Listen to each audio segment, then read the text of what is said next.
NEET தேர்வு பொய்யான வாக்குறுதி கொடுக்கல. நான் ரத்து செய்வேன் பொய்யான வாக்குறுதி கொடுக்கல. ஆனா அதுக்கு மாறாக பெண் மாணவர்கள் கஷ்டப்படக்கூடாதுன்னு சொல்லி அவங்களுக்கு 7.5% இடஒதுக்கீடு கொடுத்தாங்க. இதுதான் வளர்ச்சி. அனைத்து இந்திய அண்ணா திராவிட முன்னேற்ற கழகம் நம்மளுக்கு புரட்சி தலைவர் எம்ஜிஆர் அவர்களும் புரட்சி தலைவி அம்மா அவர்களும் புரட்சி தமிழர் ஐயா எடப்பாடியார் அவர்களும் நம்மளுக்கு வளர்ச்சிக்கான அரசியல் கொண்டு வந்தாங்க. நம்மளோட உரிமைகளை பெற்று கொடுத்திருக்காங்க. ஆனா அந்த திருட்டு திமுக கேட்டா உங்களுக்கு தகுதி இருக்கான்னு கேக்குறாங்க. மக்களை தகுதி இருக்கான்னு கேக்குறாங்க. இது சமூக நீதியா? தகுதின்ற வார்த்தை சமூக நீதியா?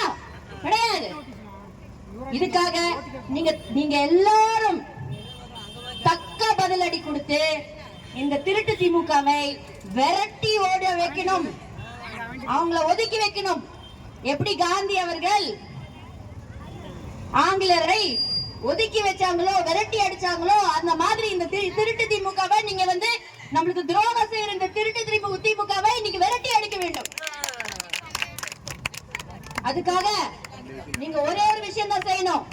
ஒற்றை விரலில் ஓங்கி அடிக்கணும். ஒற்றை விரலில் ஓங்கி அடிக்கணும். எதுல?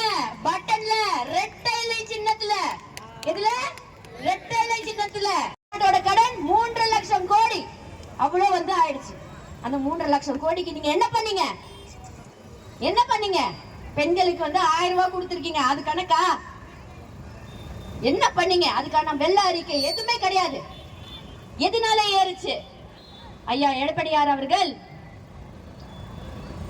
ஒரே வருஷத்துல 4.5 வருஷம் நல்ல ஆட்சி கொடுத்தாங்க. அந்த 4.5 வருஷம் அந்த ஆட்சியில ஒரே வருஷத்துல 11 மெடிக்கல் காலேஜ் கொண்டு வந்தாரு தமிழ்நாட்டுக்கு. அது மட்டுமா?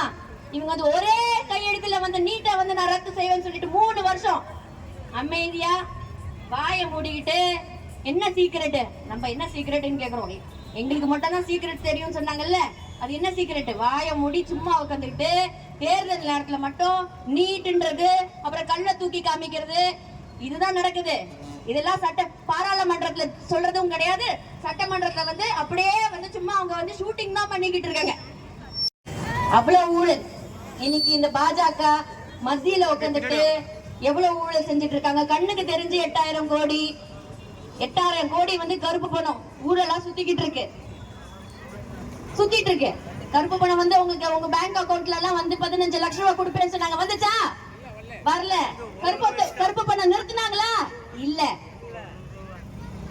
ஆனா அவங்க சர்வாதிகாரமா மக்களை புறக்கணிச்சுட்டு தான் மட்டுமே ஆட்சியில இருக்கணும் சொல்லிட்டு சர்வாதிகாரமா இன்னைக்கு பாஜக நடந்துட்டு இருக்கு. மோடி அவர்கள் அதுக்கு போட்டியா திமுக இங்கேயும் கிட்டத்தட்ட 600 கோடி கருப்பு பணம் அப்படியே இந்த தேர்தல் பத்திரம் மூலமா இன்னைக்கு வச்சிட்டு இருக்காங்க. 600 கோடின்றது நான் சொல்றது சும்மா. ஆனா கண்ணுக்கு தெரிஞ்சது. ஆனா கண்ணுக்கு தெரியாதது எவ்வளவு? இன்னைக்கு தமிழ்நாட்டோட கடன் குழந்தைங்களுக்கு ஏகப்பட்ட வாரி கொடுத்தது அம்மா அவர்கள். அவ்வளவு விஷயம் மக்களுக்காக செஞ்சிருக்காங்க. ஆனா இன்னைக்கு திருட்டு திமுக அதுக்கு மாறாக என்ன பண்ணிருக்காங்க?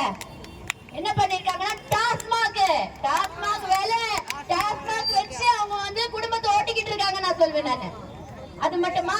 இன்னைக்கு போதை பொருள் குழந்தைங்க எல்லாரும் கையிலயும் இன்னைக்கு போதை பொருளை கொடுத்து அதாவது வன்முறையில ஈடுபட்டு வைக்கிறாங்க. பெண்களை பாலியல் ரீதியாக சீன்றாங்க. இதுக்கெல்லாம் காரணம் போதை. அது குடி போதையா இருக்கட்டும் இல்ல போதை பொருளால போதையா இருக்கட்டும். ஏன்னா ஒருத்தர் போதை பொருள் எடுத்தாங்கன்னா அம்மா அப்பாவோட பாசமே போயிடும். நம்ம தமிழ்நாட்டு மண் பாசம் மிக்க மண், மரியாதை இருந்த மண். ஆனா இன்னைக்கு இந்த திருட்டு திமுக மாத்தி இளைஞர்களை தப்பா வழி நடத்திட்டு இருக்காங்க என்று சொல்வேன் நான்.